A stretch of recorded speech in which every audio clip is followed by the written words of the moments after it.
Alright, this is Ultimate Survival, and I'm just going to show y'all a quick spring snare. It's simple. It took me probably 5 minutes to scavenge this stuff up. This is what the back of the trigger goes on.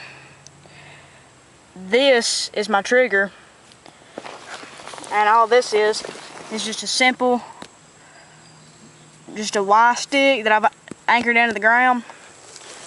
Now, on a complicated trap I made a while back, I had this sapling. As you can see, it's just got a natural curve in it, and that can be good or bad, but in this situation, I mean, it'll be fine. All I've done, same as last time, except I'm using a longer trigger this time for more control.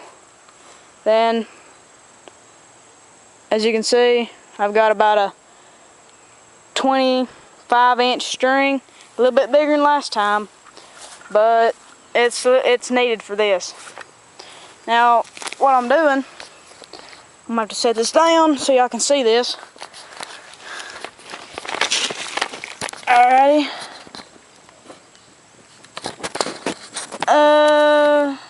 Right there will be good. I'm gonna pull this down.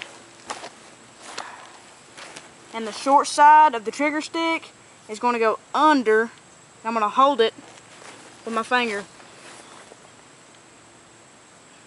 And as you can see, I've like pointed off the ends, but they're just flat points. And I'm gonna put them like vertical, not sideways, vertical.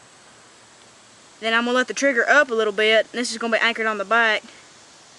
It's just gonna be on the very tip. You don't want it swaying side to side, you want it right there. That's all you want. Make it a little bit more hair trigger. That's a very good trigger. As soon as he gets on top of this and starts eating on the bait, I use peanut butter and pecans, but you can use just about anything for squirrels. Them boogers eat just anything. These mosquitoes are bad out here. And I'm gonna drape my snare over, not under, over the trigger to where it's like that, all up and down the trigger. I'm going to show you how this is. As you can see, I've bent the sapling over, and you see how this is just on the very edge of that? Well, that's good, because if he comes this way and knocks it, it's going to set it off, because it's going to knock this.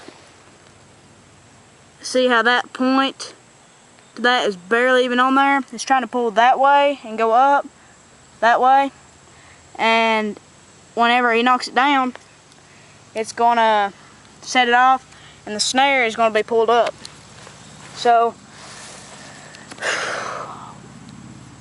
he's going to have to come either from the side. You don't want him on top of this or on top of that, because that could be bad. You want the snare even on both sides, and especially you want this anchor stick to be in the ground. This is sand, so I had to pack that sand in there to where it wasn't going to come out. This you really don't have to worry about. It just has to not come up or fall over. It's got about 2 inches in the ground to where it's just going to stay there, pretty much like that nail on the PVC bait stick trap. And I'm just going to get me a stick over here, and I'm just going to set it off. This is going to be good right here. As I said, that one's about 9 inches long. And I'm just going to barely tap that. But first, I'm just going to show you how big this trap is. It's not very big. As I said, it took me like 5 minutes to just get this stuff.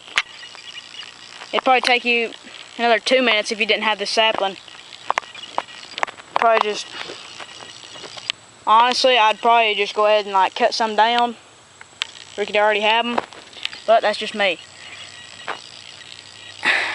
Alright, well, I'm just gonna poke this so y'all can see it. There. Yeah, I'm just gonna poke it. Look, just the weight of the stick. Oh, a little bit more. Squirrel's gonna be a little bit heavier. Oh, here we go. There's a good one. As you can see, it didn't bring the stick up, but that's because the stick was sideways and not like a squirrel coming around. It's just gonna be it's gonna catch the squirrel. I'm already gonna tell you. Here, I'll do my finger and I'll show y'all. Here, let me set this up and set this back over here.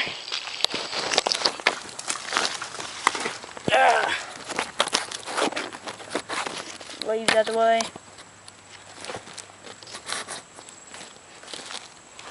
Alright, I'll set this up. And you always want to stay like clear of this. You want to be on the side, not right over it, because if the trigger gives out, it will come back and hit you, and it's going to hurt. Trust me. I know. Got a bug on me. Hold it right here on the back. Put your string on either side. I like to put mine on the left. Remember, the stick's going to be vertical. Have that kind of centered. Alright. Let me get this snare up and draped over it.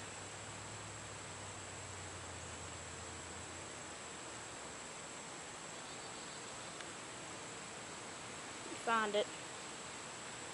There she is. Alright. As I said, drape it over, not under. Alright. So I'm just going to hit this with my finger. Hope it don't rip my fingers off. See that right there?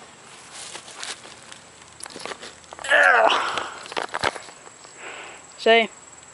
Cut my birdie finger. Pretty tight, I'm telling you. It's just, I'm going to put about 2 or 3 pounds of weight on it. It's still good foot off the ground. That's all you need. So he can't grab on no branches right here. He might hit the ground a couple times. Try to like run off a little bit, but if it catches him by the body, it's going to take him a little bit to die because it's on his body. And if it's around his neck, he's probably going to die in about a minute, 2. Somewhere around in there. But get that off my finger.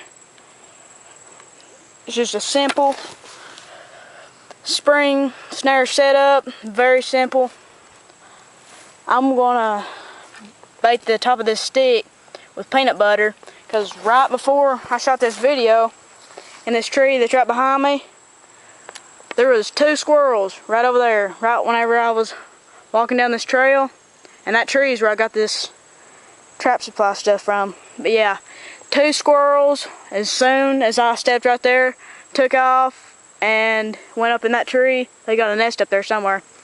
So this would be like a great position. As I said, it's about the area that you place it in, which is gonna be how efficient your traps are on catching, how your catch rate's gonna be, and all that.